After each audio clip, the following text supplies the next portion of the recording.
नमस्कार विद्यार्थी मित्रांनो, इयत्ता 8वीच्या सर्व विद्यार्थी मित्रांचं आपल्या युट्यूब चॅनलवर सहर्ष स्वागत आहे।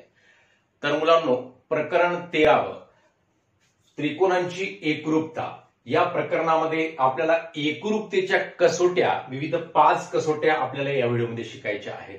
मुलांनो, आपणास माहित आहे जेव्हा दोन त्रिकोण एकरूप असतात तेव्हा ते दोन त्रिकोणामध्ये काय काय समाविष्ट असतात हे आपल्याला अगोदर माहिती आहे।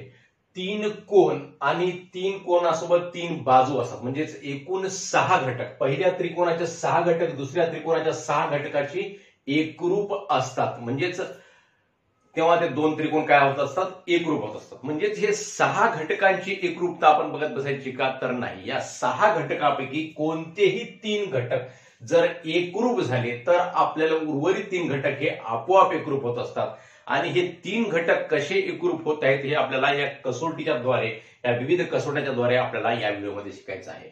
म्हणजेच एकूण 6 घटकांची संगती आपण लावत बसण्यापेक्षा फक्त 3 घटकांची संगती लावायची आणि या 3 घटकांवरून ते विशिष्ट दोन त्रिकोण, दिलेले दोन त्रिकोण एकमेकांशी एकरूप आहेत की नाही हे आपण ठरवू शकतो। तर यामधली पहिली कसोटी आहे बा को बा कसोटी। बा को बा, बा म्हणजे बाजू, कोन म्हणजे को म्हणजे कोन आणि परत बा म्हणजे बाजू। म्हणजेच बाजू, कोन आणि बाजू म्हणजे जेव्हा दोन त्रिकोणामधल्या दोन बाजू, हे बघा या दोन त्रिकोणामधल्या त्रिकोण एबीसी आणि त्रिकोण पीक्यूआर मध्ये या दोन बाजू, बाजू एबी आणि बाजू बीसी, तसेच बाजू पीक्यू आणि बाजू क्यूआर ह्या दोन बाजू, ही बाजू आणि ही बाजू, ही बाजू आणि ही बाजू, या दोन बाजू आणि या दोन बाजूंनी समाविष्ट केलेला कोन, या दोन बाजूंनी समाविष्ट केलेला कोन हा आणि या दोन बाजूंनी समाविष्ट केलेला कोन हा, या विशिष्ट संगतीमध्ये हे दोन त्रिकोण परस्परावर ठेवले तर ते दोन त्रिकोण एकमेकांशी तंतोतंत जुळतात। म्हणजेच ते दोन्ही त्रिकोण कसे आहेत, एकमेकांशी एकरूप आहेत असं आपण म्हणू शकतो। म्हणजे आपण हा त्रिकोण एबीसी असा उचलून जर याच्यावर ठेवला तर ते एकरूप होईल काय, मुलांना होणार नाही। विशिष्ट संगतीमध्ये एकरूप होतात। म्हणजेच ए बिंदूवर पी बिंदू ठेवला आणि या बी बिंदूवर कोणता बिंदू ठेवावा लागतो, क्यू बिंदू ठेवावा लागतो, म्हणजे अशा प्रकारे, आणि या सी बिंदूवर आर बिंदू ठेवावा लागतो। म्हणजे बाजू एबी आणि बाजू पी क्यू ही या दोन बाजूंची लांबी समान आहे म्हणून या दोन बाजू एकमेकावर ठेवल्या। बाजू क्यू आर आणि बाजू बीसी या दोन बाजूंची लांबी समान आहे म्हणून दोन बाजू एकमेकावर ठेवल्या आणि या दोन्ही बाजूंनी समाविष्ट असणारा कोन, कोन क्यू हा कोन बी वर जर आपण ठेवला तर ते दोन्ही त्रिकोण एकमेकांशी तंतोतंत जुळतात। म्हणजेच दोन त्रिकोण बा को बा या कसोटीनुसार काय आहेत, एकरूप आहेत। बाजू कोन बाजू कसोटीनुसार एकरूप आहेत असं आपण म्हणू शकतो। थोडक्यामध्ये कोणतेही दोन त्रिकोण दिलेल्या दोन बाजू व त्यांनी समाविष्ट करणारा कोन या कसोटीद्वारे जर एकत्र असतील तर त्याला बाकोबा कसोटी असे म्हणतात। दुसरी कसोटी आहे बा बा बा कसोटी। म्हणजेच दिलेल्या दोन त्रिकोणांच्या कोणत्याही त्रिकोणांच्या बाजू, बाजू बाजू बाजू म्हणजे विशिष्ट बाजू, हे आता इथं बाजू डीई, बाजू डीएफ आणि बाजू ईएफ, या बाजू डीई ची एकरूप बाजू इथं बाजू एलएम दाखवली आहे। म्हणजे विशिष्ट संगतीमध्येच हे दोन त्रिकोण एकरूप होत असतात मुलांनो, हे मी पुन्हा पुन्हा सांगत आहे। म्हणजे तुम्ही त्रिकोण डीएफई आणि एलएमएन हा एकरूप आहे म्हणून जमणार नाही, तर डीईएफ याच संगतीमध्ये एकरूप आहे। म्हणजे बिंदू डी बिंदू एल वर पाहिजे, बिंदू ई बिंदू एम वर पाहिजे आणि बिंदू एफ बिंदू एन वर पाहिजे। या विशिष्ट संगतीमध्ये हे दोन त्रिकोण एकरूप आहेत। याला म्हणतात बा बा बा कसोटी। म्हणजे बाजू बाजू बाजू, या बाजूशी एकरूप बाजू बाजू एलएम, बाजू ईएफ ची एकरूप बाजू बाजू एमएन आणि बाजू डीएफ ची एकरूप बाजू बाजू एलएन। अशा प्रकारे म्हणजे ह्या विशिष्ट ज्या खुणा आहेत मुलांना, या खुणावरून आपण ओळखून घ्यायचं। इथं एक खूण आहे आणि इथं सुद्धा एक खूण आहे, म्हणजे या दोन बाजू कशा आहेत, एकरूप आहेत। इथं दोन खूण आहेत आणि इथं सुद्धा दोन खूण आहेत, म्हणजे या दोन बाजू कशा आहेत, एकरूप आहेत। इथं 3 खूण आहेत आणि इथं सुद्धा 3 खूण आहेत, म्हणजे या दोन बाजू एकरूप आहेत। म्हणजेच हे दोन त्रिकोण बा बा बा कसोटीनुसार एकरूप आहेत। म्हणजेच बाजू बाजू बाजू कसोटीनुसार एकरूप आहेत। पुढची कसोटी आहे कोबा को कसोटी। जसं इथं बाकोबा होतं तसं इथं कोबाको, इथं दोन बाजू आणि दोन बाजूमध्ये समाविष्ट असणारा कोन एकरूप झाला होता। इथं दोन कोन आणि दोन कोणामध्ये समाविष्ट असणारी बाजू, हे जर दुसऱ्या त्रिकोणाच्या दोन कोन आणि दोन कोणामध्ये समाविष्ट असणारी बाजू यांच्याशी एकरूप असेल तर ते दोन त्रिकोण एकरूप असतात। जसं आता इथं बघा एस टी यू या संगतीमध्ये हे त्रिकोण आहे, एस टी यू त्रिकोण STU आणि हा दुसरा त्रिकोण XYZ म्हणजे एस कोणाशी एकरूप कोण कोणता आहे X आहे. तसंच या टी कोणाशी एकरूप कोण कोणता आहे Y आहे आणि नंतर या झेड कोणाशी एकरूप कोणता आहे U आहे.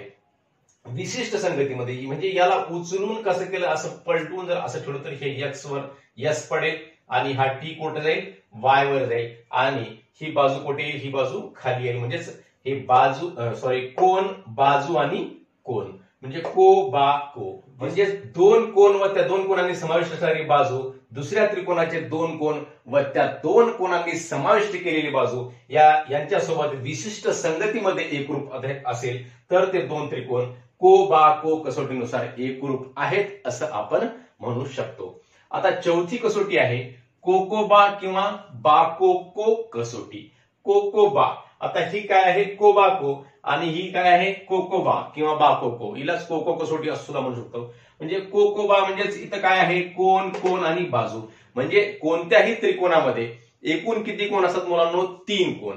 आता लगतचे 2 कोण एकरूप झाल्यानंतर तिसरा कोण जो असतो म्हणजे त्रिकोणाच्या तिन्ही कोणांच्या मापांची बेरीज 180 अंश असते. समजा एका कोणाचं माप 60 अंश आहे एका कोणाचं माप 40 अंश आहे म्हणजे 60 अंशाचा कोण आणि 40 अंशाचा कोण एकरूप झाल्यानंतर म्हणजे 60 आणि 40 किती झाले बेटा 100 झाले. उर्वरित कोणाचं माप किती होईल बरं तर 80 अंश होईल. म्हणजेच तिसरा कोण जो आहे 80 अंशाचा तो आपोआप एकरूप होत असतो. म्हणजे विशिष्ट 2 कोण जर एकरूप झाले आणि त्या 2 कोणाशी संलग्न असणारी एखादी कोणतीही बाजू जरी एकरूप झाली तरी ते दोन्ही त्रिकोण कोकोबा या कसोटीनुसार काय होतात एकरूप होतात. यालाच कोकोबा कसोटी म्हणायचं किंवा बाकोको कसोटी असं सुद्धा म्हणू शकतो. कारण इथं काय आहे बाजू कोण कोण इथं काय आहे बाजू कोण कोण म्हणजे त्रिकोण ABC एकरूप त्रिकोण PQR असं आपण याला या ठिकाणी म्हणता येते. यालाच कोकोबा किंवा बाकोको कसोटी असं म्हणतात.